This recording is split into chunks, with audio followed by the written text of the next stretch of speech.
When I first bought my house, the main reason I fell in love with the property wasn't the size of the living room or the fresh coat of paint on the walls. It was the lake that stretched out quietly behind the backyard. To me, it wasn't just a body of water.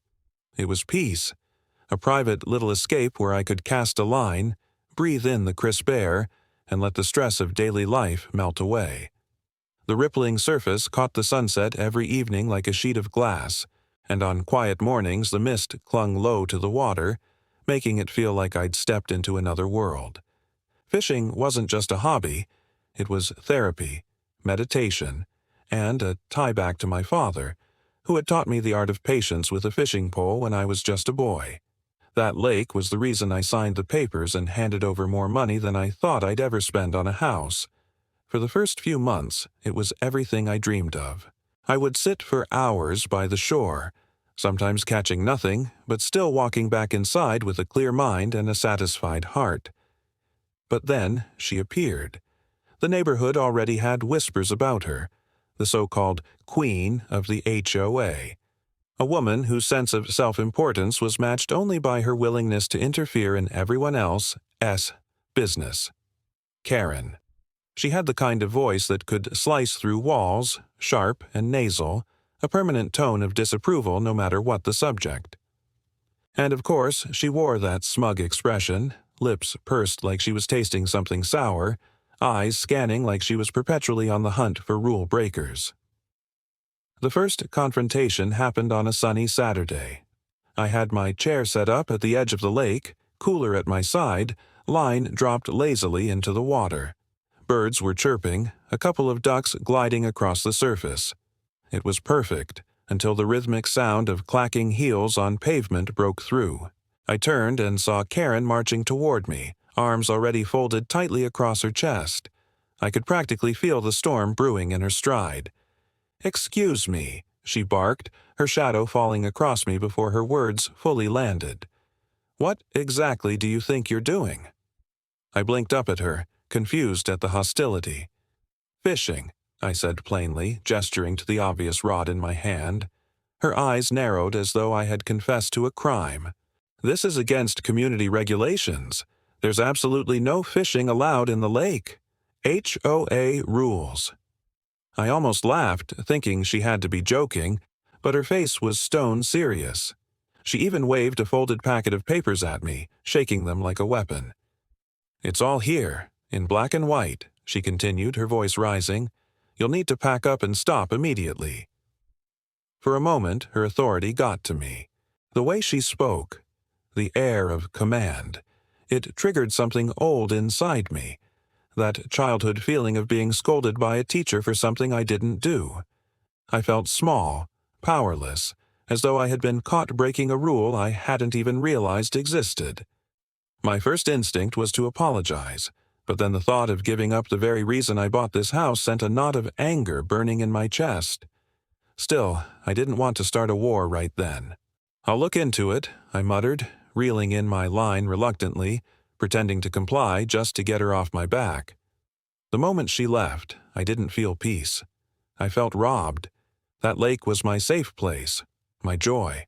I wasn't about to let someone with a power complex snatch it away. So that night I sat down at my desk, spread out the HOA bylaws, and read them like I was preparing for court. Page after page of fine print, rules about fence height, paint colors, lawn maintenance, pet restrictions, things that made me roll my eyes. But when it came to the lake, I found something interesting. The HOA didn't own it. In fact, it wasn't even listed as part of shared community property. A survey map attached to my property deed spelled it out even more clearly. The slice of shoreline behind my house, the exact spot where I fished, was on my land. And the water rights? Shared among a few homeowners, not under HOA jurisdiction. In other words, Karen had absolutely no authority to tell me what to do there. The next weekend, I returned to my spot, more confident this time. I even brought out a bigger chair, my favorite tackle box, and settled in with the satisfaction of knowing I was completely within my rights. Not 30 minutes passed before I heard the inevitable. Karen's voice, shrill and commanding, cutting across the peaceful air. "Didn't I tell you this was against the rules?" she screeched as she stormed toward me again. This time, though, I didn't flinch. I calmly set my rod in its holder and looked up at her. "Actually," I said, my tone steady, "you're mistaken. I went through the bylaws. There's no rule against fishing. And this section of lake, it's on my property." Her mouth opened, then shut, like a fish gasping on dry land. "That's impossible."